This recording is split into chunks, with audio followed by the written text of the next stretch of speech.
and welcome. It's another Confessions podcast, an audio array of terrible tales from some rather sinful Radio 2 listeners, a whole bunch of new sins on the way. We have a voluminous Verruca, a careless car parking caper, the duping of a dogmatic doorman, and a tainted trifle.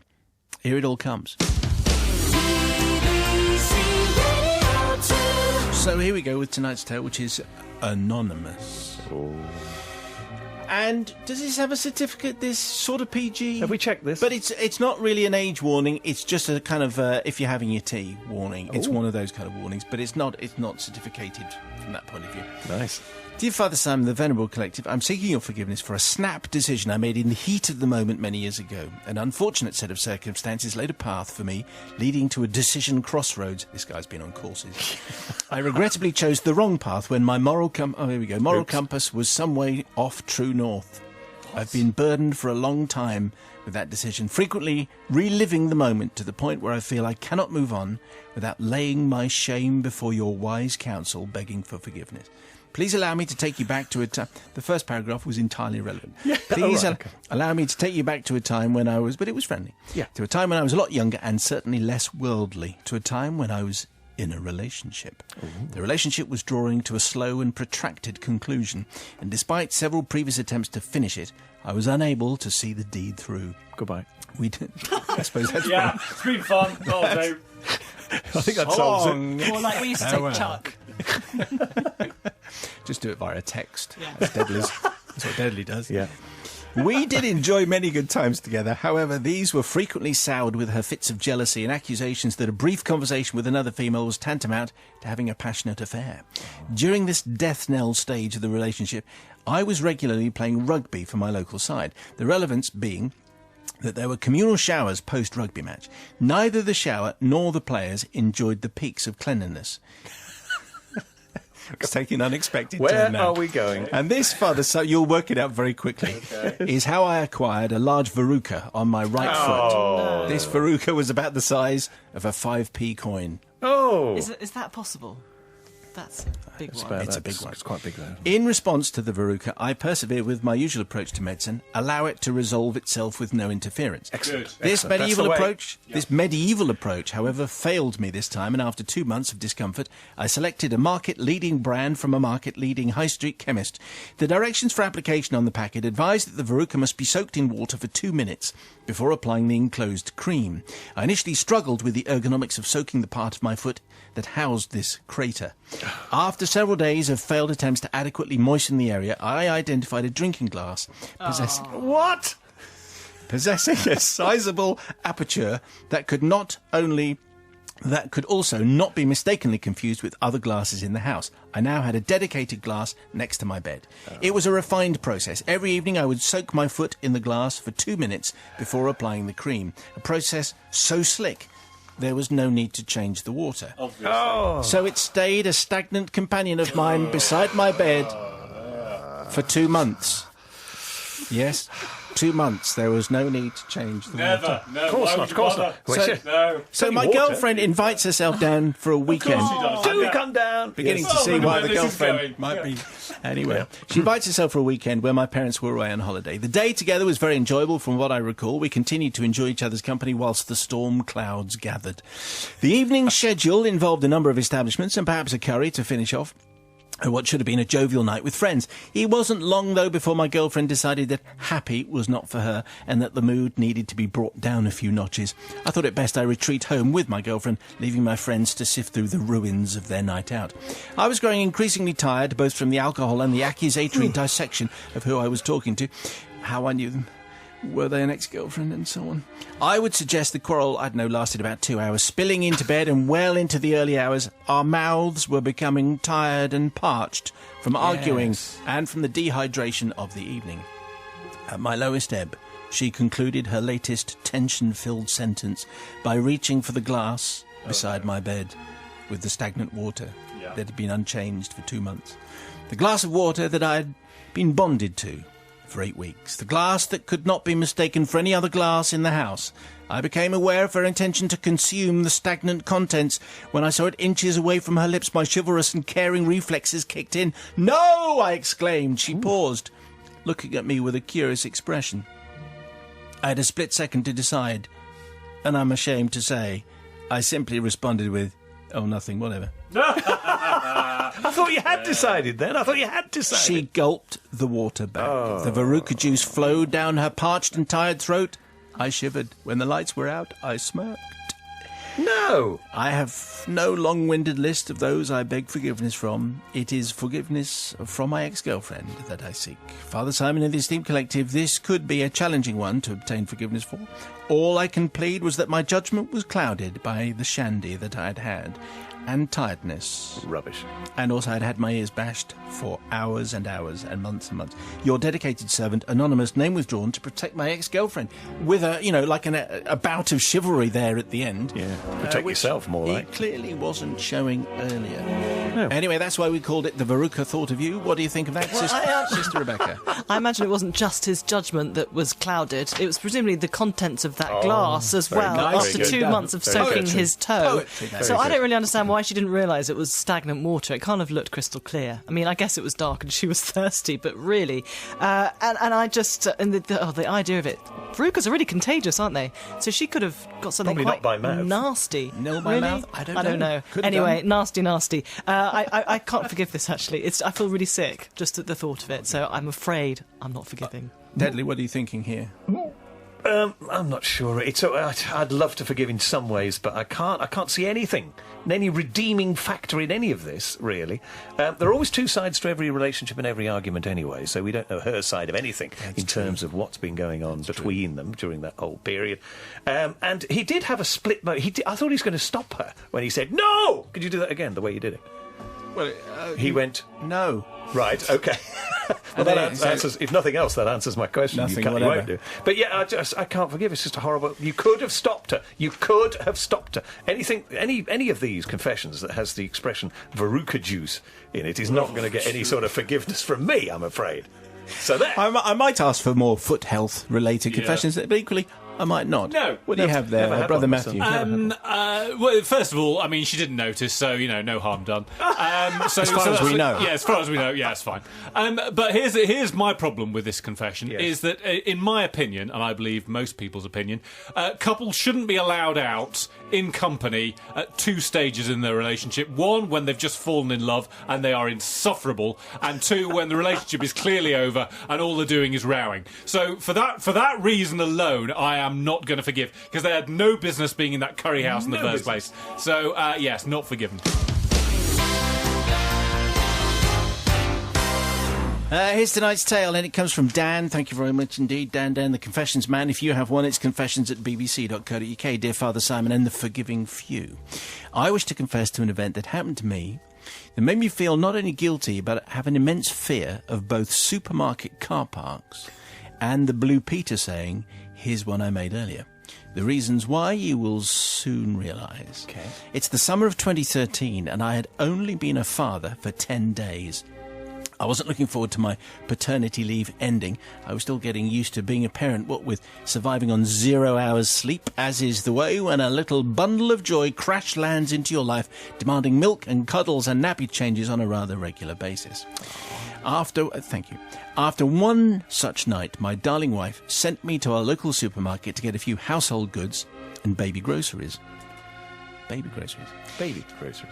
It was baby stuff. Hang on. Baby stuff. Paraphernalia. It's not just Very sophisticated child. baby stuff from the supermarket. Yeah. I know what he means. Because baby grocery, I don't think a woman would have said get some baby groceries. Baby carrots.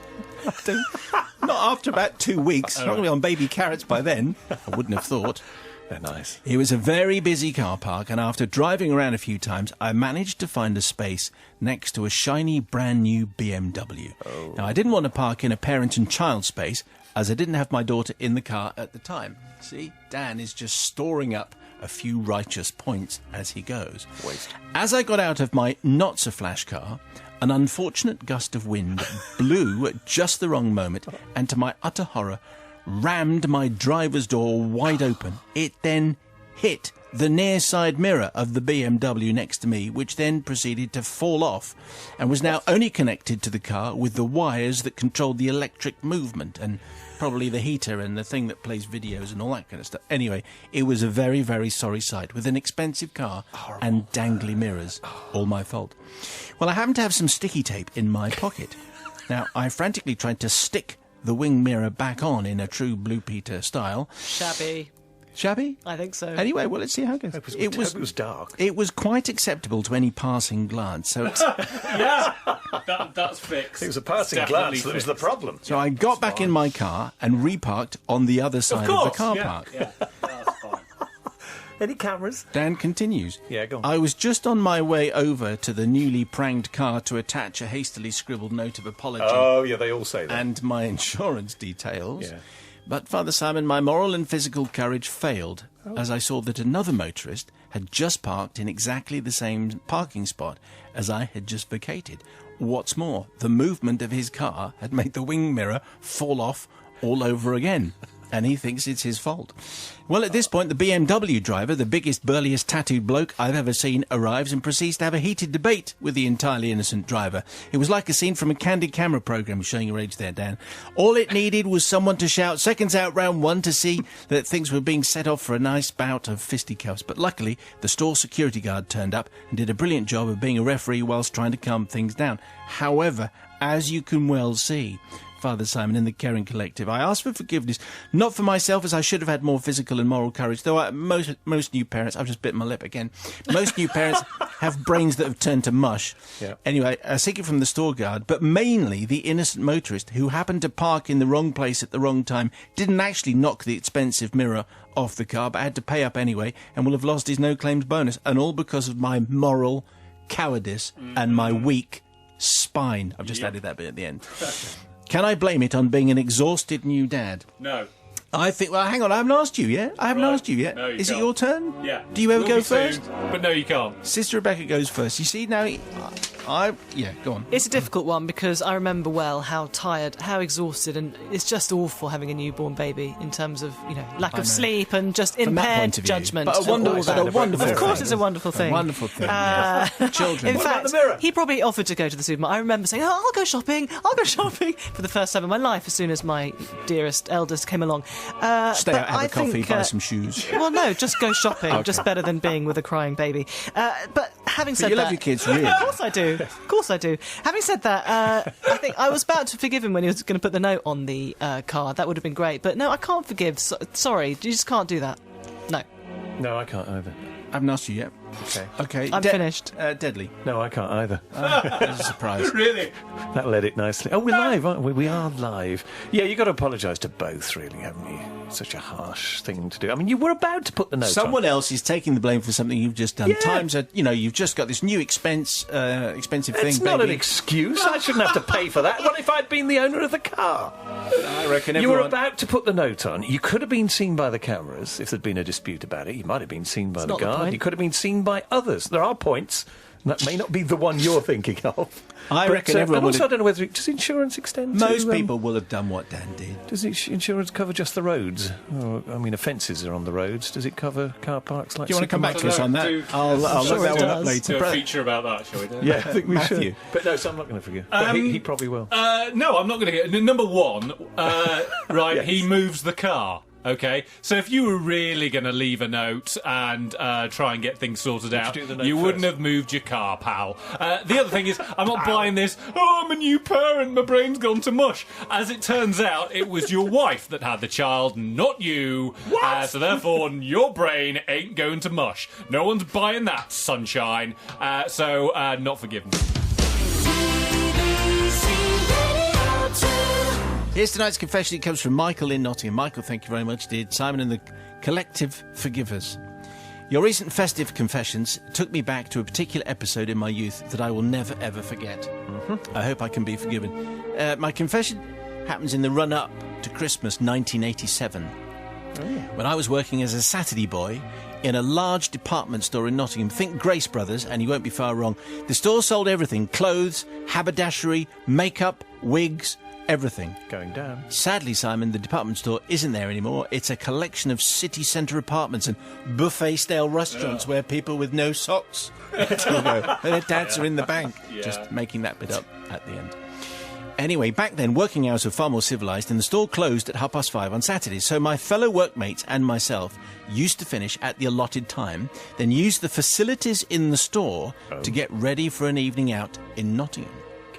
Nothing, Simon, was out of bounds, and it wasn't uncommon for shoes, clothes and all manner of accessories to be borrowed by the girls for an evening out, then replaced in their original positions on Monday morning before the boss get in. What? How about that? Shocking. This is what Michael is reporting from Nottingham. Did he get involved? 1987. Let's find out. Now I ought to say at this point that I worked, says Michael, in the ladies' shoes and handbags department. I was the only boy in a team of, how shall we say, slightly rowdy girls, all of them great Nottingham girls. But imagine my baptism into the world of work, to be a young, fresh-faced, remember that bit because it is important, fresh-faced lad, still at college, thrust into the bosom of a dozen or so older ladies. Anyway,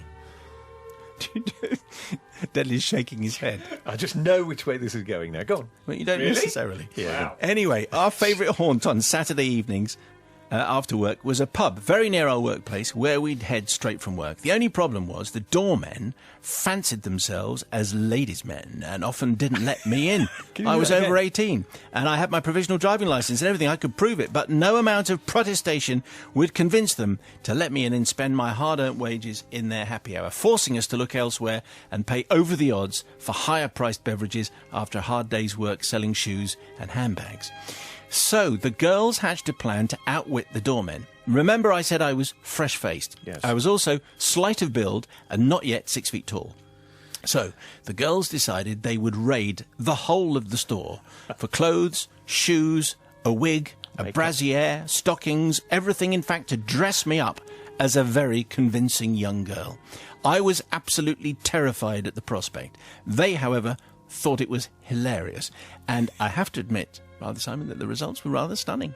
They, Has he got a picture? Modest. no, they really did make a silk purse out of a sow's ear. I looked fabulous.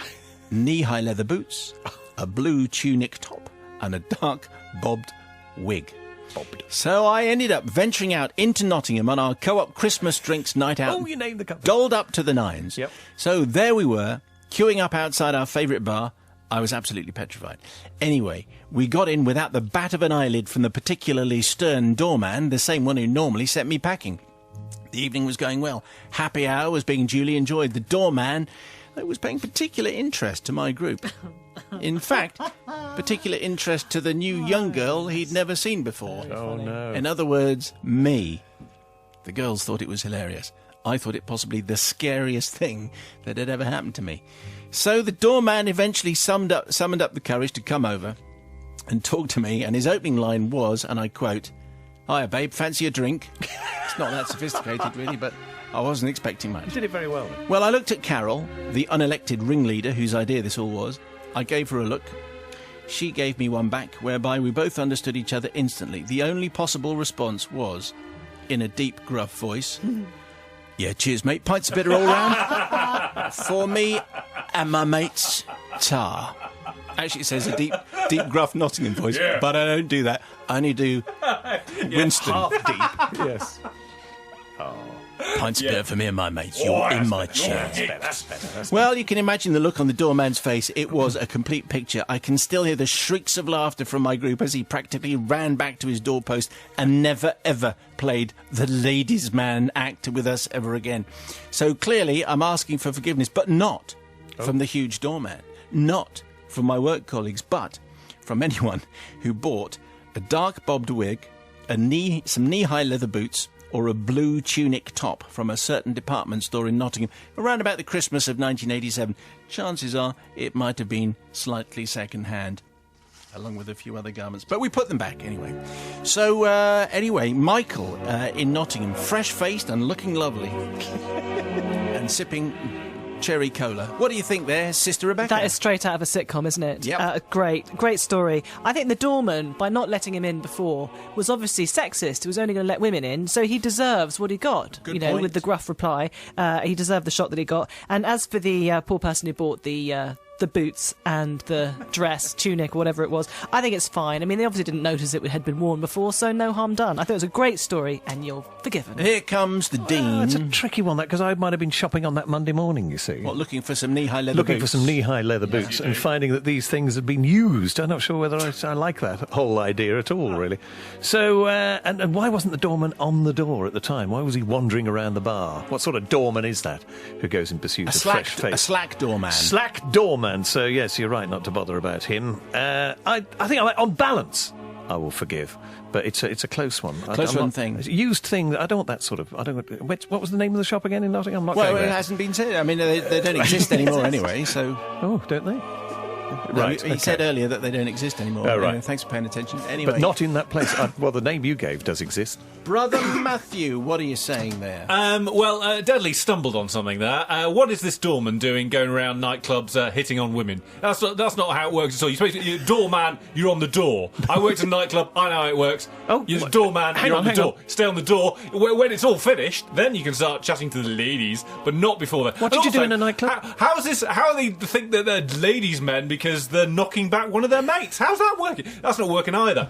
So I am going to forgive, because this doorman wastes of space. What's he do? You just get on the door. That's what you're paid to do, pal. Be on the door. Pal. And refuse other people entry into the place. Did you used to say pal to people who were trying to get in? I did. Were you a bouncer? Were you a I bouncer? wasn't the doorman, was I? Did you ever go up to someone and say, "All right, dear, hello, babe, do you fancy a drink?" All right. In your scouse? No, I didn't. No. Tonight's confession is called The Eton Trifles, and it's been sent in by Julian. Just mention it again because it's particularly good title. So, you know how people are still saying, well, how was your Christmas? How was your Christmas? Well, here's one answer from Julian. Dear Father Simon, as a newly married couple, we've purchased our first house, and that's our first Christmas looming. We decided on taking the big step of playing host to the family at Christmas. No experience of catering for more than two. We decided we would host the big Christmas dinner. Many hours were taken, looking through cookery books and magazines, choosing the menu for the great day. Money was a big issue, however. Times are tight, mortgage payments difficult. However, not deterred, we carried on with the planning. On the guest list, my mother and father, grandfather and grandmother, all of whom laid great store by the big celebration meal. This was important.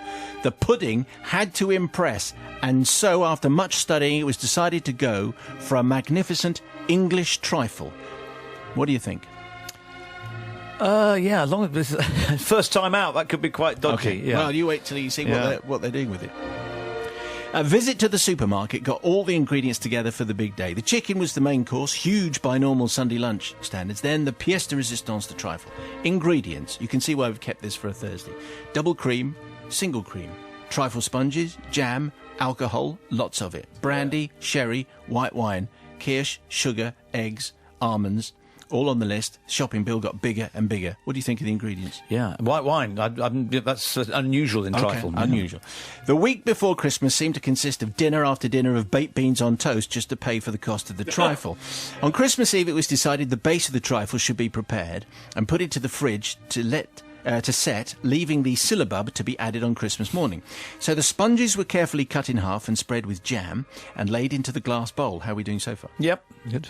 Then brandy and sherry was added liberally to soak into the sponges. Yep. Next, it was time to make the egg custard. First, 2 eggs and 2 egg yolks, half a pint of single cream, 1 vanilla pod was put into the saucepan to come up to the boil, and then added later was the corn flour and then the sugar. Yeah, all that good, right? very Okay. good. Lumps were a definite no-no, so much of the time was taken to ensure that the custard was perfectly smooth, and then the sugar added and allowed to cool on the side before going into the fridge overnight.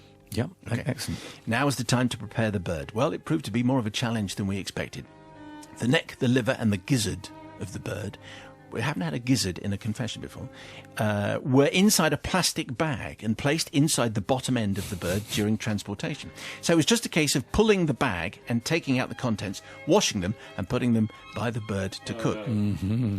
I The know reason- what's going to happen. Yeah, I think we all know what's going now. Anyway, my wife Anyway, so we had to get them out, the bird.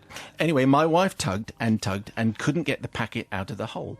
So being the man of the house, I took control at this point. I grabbed the bird and walked over to the other side of the kitchen and with an almighty tug, pulled the bag out of the chicken's bottom.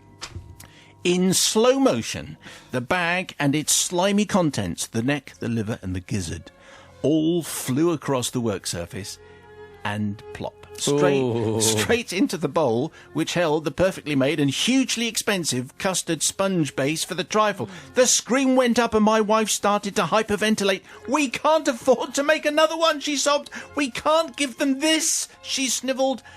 Now, it's at times like this the man of the house has to take charge. "Of course we can," I said. And getting the spoon from the drawer, I scooped out the blood-coloured custard. "No one will notice. It's going to be fine." Touch of raw blood. Never hurt anyone. So on Christmas Day, after eating the beautiful lunch prepared by us and with great aplomb, into the room comes the English trifle, held high for everyone to see. Oohs and ahs, it was received with great excitement by everyone around the table except my wife, who said she didn't fancy the custard. She was full, you understood. The first spoonful went into each of their mouths. We held our breath. "This is fantastic, this is great, it's beautiful and creamy, slightly redder than we expected, but anyway, this is a wonderful trifle, we must have the recipe." Well, on Boxing Day we waited for the phone to ring, my wife being convinced that they would all be suffering from food poisoning, but I think due to the high levels of alcohol, this was not going to happen, and when the phone rang it was just to say that they'd had a lovely day, and we must make the new trifle a regular pudding for all family events from here on in. Well, for forgiveness, I suppose I need forgiveness from my poor family because we didn't mean to poison them. In fact, we didn't poison them, but I think we could have, although maybe we need to check that with Nigel. What would be the health and safety if that happened? If the gizzards go into the trifle, what should you do? Well, the thing is, there's not a lot of cooking going on, so technically that would be potentially dangerous, but obviously it wasn't. No, not in this case. Not in this case. So would they the were alcohol fortunate. That would certainly, but although that's been soaked in the sponge, so and this would be on top of it. So, but it doesn't sound as the quantities are tiny. So I think there you go. We've all drunk blood, haven't we? Yeah. Sorry. Really? Oh, a very attractive snort like a pig there. Anyway, so anyway, Julian wants, but it could have been catastrophic, but they couldn't make another one because they couldn't afford it. What do you think, Sister Rebecca? Well, they could have actually said the blood was jam, couldn't they? They didn't even have to scoop it out. They could have left it in there. So, good on them for trying to get rid of it. Yeah, well, that's true. Well, they were being deceptive anyway, because they didn't tell them about the raw gizzards. I think the fact that they put on this generous lunch for their family was just very kind of them, and I think I would have done exactly the same thing. Would you? Especially with the expensive trifle. Yeah. I mean, blood's fine, isn't it? As long as it hasn't got... Well, Nigel's just said... it was more of a chicken bits as well, really, but a little bit of blood. I mean, anyway, that doesn't a little sound bit like of it was too blood much. isn't going to harm anyone, so I am forgiving. I don't want the inside of a chicken in mine. Well, ideally not, no. But there is a dish in Spain, I'm not sure if you had it when you were there, Matty, on your missionary work, but creme catalana, but with a chicken jelly topping, which is very... And yes, very unusual, and that's so that's sweet. blood, is it? Well, it's not really. It is cooked, it's gelatinous, so it's slightly different. And also Roald Dahl, I remember there was one of his darker ones where someone fell into the vat at a confectionery factory and the chocolate bars sold out. So after that, you can see the way it developed. I'm not suggesting, by the way, anyone should do that. No. On this occasion, Julian, absolutely forgiven. Matthew? Trifle is one of those things where if you get it right, for me, it's the king of the desserts. Nothing beats a good trifle. However, trifle, when you get it wrong, is just awful. And it swills around and it gets all the colours mixed up. What about a bloody trifle? Would you like that? Well, here's the thing. If you don't know about it, doesn't matter, does it, really? Because they all ate it, nobody got sick, so it was all fine. So for that, definitely forgiven. Well, they were this week's confessions. Hope you had a laugh, hope you forgave, and I hope you got cross just once or twice, but mainly laughing a bit. If you've got a shadowy secret, we'd like to know about it. It's time for your confession. We know you have loads. confessions@bbc.co.uk on an email, or you can go via the website. More in a week's time, and also there's the Weekly Mayo if you want to hear other stuff. Thank you.